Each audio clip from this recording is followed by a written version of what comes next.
लड़के आ चुके हैं।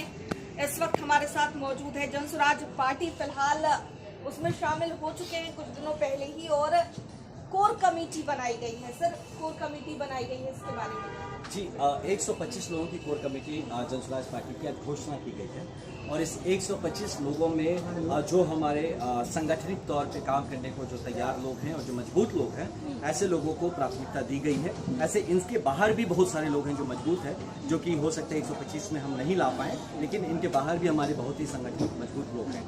तो ये 125 लोग जो हैं, इनका पूरा फोकस रहेगा कि हमारा संगठन लास्ट एकदम पंचायत और बूथ लेवल तक कैसे मजबूत हो, इसके लिए काम करना। जो हमारे संगठनिक, जो हमारी पार्टी से रिलेटेड जो हमारे मुद्दे हैं, इश्यूज हैं, जो किस तरह से पूरे हर तबके के लोग, हर जिले के लोग उस पर बैठे और उस पर विवेचना करें और जो सही होना चाहिए पार्टी के लिए और जो पार्टी और बिहार के हित में है, इस पे फैसले होने चाहिए। तो इन मेजर काम को करने के लिए 125 लोगों का एक संगठन बनाया गया है और ये कोर कमेटी बन के रहेगा। इसमें इंडिविजुअली लोगों का महत्व वैसा नहीं कि इंडिविजुअली कौन है, ये एज अ ग्रुप जो है वो पार्टी के हित में आगे के लिए काम करेगा। इस कमेटी को बनाते वक्त किन चीजों का ध्यान रखा गया है?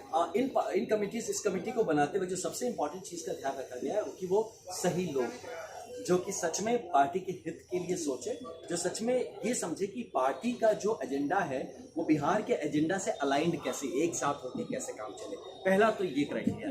दूसरा, उन जो हमारे लिस्ट में है वो ऐसे लोग हैं जो अपने बुद्धिमानी से या अपनी विद्वता से या अपनी समझ से सबको साथ ले आके जोड़ सके, जो किसी मुद्दे पे बिना लड़े झगड़े मुद्दों का डिस्कशंस करके एक सकारात्मक निष्कर्ष निकाल सके, जो कि पार्टी और समाज के हित में हो।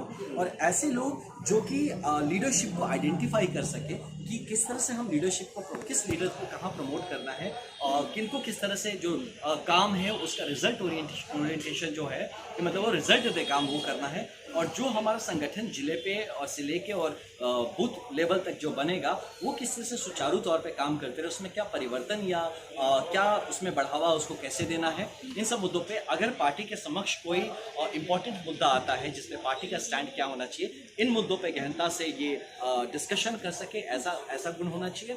और ये गुण होना चाहिए कि कितने भी तकलीफ आए, मुश्किल आए, उसमें ये पार्टी को एक साथ बांध के, कोर है ये, है ना, ये न्यूक्लियस है, तो किस तरह से पार्टी को पूरी एक साथ बांध के रख सके और एक संगठन के हिसाब से मजबूती से पार्टी के और बिहार के हित में काम करते रह सके। बाई इलेक्शन अभी हुए हैं 4 सीटों पर और उसमें आपकी पार्टी को हार का सामना करना पड़ा। किस तरीके से देख रहे हैं, इसकी समीक्षा की गई है? बिल्कुल, देखिए ये मैं कहता हूँ कि हम चारों सीटों पे अपने तरीके से जीते हैं। हम जीरो पे थे, हम जीरो से शुरू किए थे ना। हमारा क्या था, एक भी वोट तो नहीं था, जीरो पे थे हम। 10% वोट, 10% लोगों ने हमारे साथ खड़े होने का हिम्मत दिखाया। वो 10% लोग हैं जिनको हर तरह से रोका गया, टोका गया, मतलब हर कोशिश की गई कि वो ना हटे, ना जाए, है ना।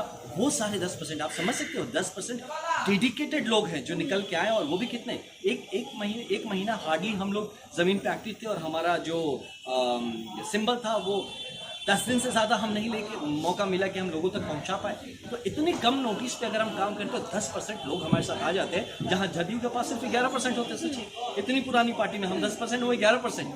वो 20 साल से काम करें हम 10 दिन के काम में, जहां भाजपा जैसी पार्टी हो सिर्फ 19% वोट्स होते हैं। तो इस हिसाब से आप देखा जाए तो ये लोग कह रहे हैं हार, ये कहाँ हार है जी। इस 0 से हम 10% आ गए हैं, हम 10 कदम आगे बढ़ के आए हैं और मजबूत हुए हैं। मुझे पूरा लेकिन आपके विरोधी कह रहे हैं कि जनसुराज पार्टी जो है केवल एक वोट कटवा पार्टी के तौर पर एस्टैब्लिश हुई है। मैं बताऊं उसको, एकदम जो कह रहे हैं उनको ये कहिए कि आप एकदम सही कह रहे हैं कि जिसमें दम नहीं है, जो कमजोर है, उसको हम काट ही देंगे, उसको बिल्कुल काटेंगे और गिरा देंगे, ठीक है, ताकि हमारी जो लड़ाई हो वो मजबूत से हो। तो जो कमजोर है उनको तो कट ही जाना चाहिए, उनके वोट काटने की कोई मतलब नहीं है। अगर हमारे चलते आप हार रहे हैं तो आप अपनी कमजोरी से हारे भाई साहब, हमारे चलते नहीं हारे। आप पे दम होता तो आप खड़े रहते, आप क्यों हार गए? आप में दम नहीं है इसलिए आप हार गए। तो इसीलिए ये सब जो शब्द है ना, ये सब अभद्र शब्दों का यूज जो करते हैं, उनको ये बात समझना चाहिए कि इससे अच्छा कि किसी और को बोले जाके आप अपने जमीन पे मेहनत करिए, आप मजबूती से रुकिए, ताकि हम जैसे लोग अगर आपको काट सकते हैं तो आप समझिए इसमें मजबूत कौन है, आप क्या। विधानसभा चुनाव को लेकर क्या तैयारी है? विधानसभा चुनाव को लेकर देखिए हमारी कोर कमेटी का गठन हो गया है। हमारे संगठन हर जिले से लेकर बूथ लेवल तक बनने जा रहे हैं, तैयार होने जा रहे हैं। वो एक्टिव होंगे। जो हमारा सदस्यता अभियान लगातार चले जा रहा है, ये कंप्लीट इसमें लगातार हो जा रहा है। नए नए लोग जुड़ रहे हैं हमारे साथ और आने वाले चुनाव के लिए 2243 सीटों के लिए हमारी कौन उम्मीदवार होंगे, इस पर भी हम गहन कर रहे हैं, इस पर रिसर्च अपना कर रहे हैं। जी, लेकिन चर्चा आपको लेकर हो रही है। जहाँ तक आपने बक्सर से चुनाव लड़ा था, लोकसभा चुनाव लड़ा, इसके बाद आपको वहाँ पे अच्छा प्रदर्शन भी आपका रहा, लेकिन किसी वजह से आपको हार का सामना करना पड़ा। फिलहाल विधानसभा जो चुनाव होता है उसमें आनंद मिश्रा कहाँ से? मैं रहने वाला, मैं बक्सर में रहता हूँ, है ना। अगर मुझे चुनाव लड़ना होगा तो बक्सर से लड़ूंगा और कहाँ से लड़ूंगा, पर्सनली मुझसे अगर पूछे तो। लेकिन मैं पर्सनली बहुत ज़्यादा मतलब इसको लेके नहीं हूँ कि मुझे विधानसभा, मैं संगठन के लिए सच में काम करना चाहता हूँ और संगठन मजबूत हो जाए तो मैं लोकसभा के लिए ज़रूर मैं लड़ूंगा। ये मैं हमेशा बोलता हूँ। मैं देखिए विधानसभा भी जरूरी है, लेकिन मैं नहीं डिसाइड कर सकता ना, मैं कब दल में हूँ। दल डिसाइड करेगा कि भाई अगर मुझसे पूछे कहाँ से लड़ूंगा तो मैं बोलूँगा बक्सर से लड़ूंगा, सिंपल है। और अगर पार्टी होती है तो बक्सर से मतलब तुम जाओ भागलपुर से लड़ो तो चला जाऊंगा भागलपुर लड़ने, पार्टी की बात है, मैं तो कैसे बोलूँगा। लेकिन हाँ, मुझसे पर्सनल लेवल पर पूछेंगे तो अगर लड़ना है तो बक्सर से लड़ना है। लेकिन मेरा ज़्यादा फोकस आज के दिन में अगर पर्सनली फिर पूछे तो मैं चाहूँगा संगठन के लिए काम करो, लेकिन लोकसभा की अपनी तैयारी करता रहूँ और लोकसभा बक्सर से मैं 2029 में जरूर लड़ूंगा। पार्टी का आदेश होता है विधानसभा चुनाव को भी लड़ने को लेकर, तो आनंद मिश्रा जी मैं पीछे नहीं हटूंगा, सिपाही आदमी हूँ, आदेश होगा। देखिए मैं अब पार्टी में हूँ, पहले किसी पार्टी में निर्दलीय था तो अपने ही मुझे अपना फैसला करना था। पार्टी में हूँ तो डिसिप्लिन हूँ, फोर्सेस का आदमी हूँ, ड्रिल्ड आदमी हूँ, तो मुझे जो पार्टी से निर्देश और डिसिप्लिन वाइज में जो आएगा मैं वही निर्देश पाऊंगा। ओके, एक आखिरी सवाल, बीपीएससी के अभ्यर्थी जो है छात्र पिछले दिनों सड़कों पर नजर आए और प्रोटेस्ट कर रहे थे, क्योंकि ये सवाल आपसे इसलिए भी जरूरी हो जाता है क्योंकि आप भी एक बड़ा कॉम्पिटिशन क्वालिफाई करके आए हैं, तो किस तरीके से देख रहे हैं? और 13 तारीख की उन लोगों की जो तारीख फिलहाल परीक्षा की, वो उस डेट को उसी तरीके से रहने दिया गया है। ये जो नॉर्मलाइजेशन के सो कॉल्ड फंडम चीज़ों के चलते ये सब जो प्रॉब्लम्स हो रहे हैं, बहुत दुर्भाग्य है। मैं यहाँ अटर फेलियर देख रहा हूँ सरकार का, व्यवस्था का, जो अपने के एग्जाम कंडक्ट नहीं कर पा रहे। अब क्या बिहार की जिम्मेदारी लेके बैठे भाई? जो एक परीक्षा कंडक्ट नहीं कर पा रहे वो बिहार चला रहे हैं। मैं तो कहता हूँ यार उतरो गद्दी से, वक्त हो गया आपका, you are not fit to be the administrator of the state. आप एक एग्जाम नहीं कंडक्ट कर पा रहे, शेमफुल है ना।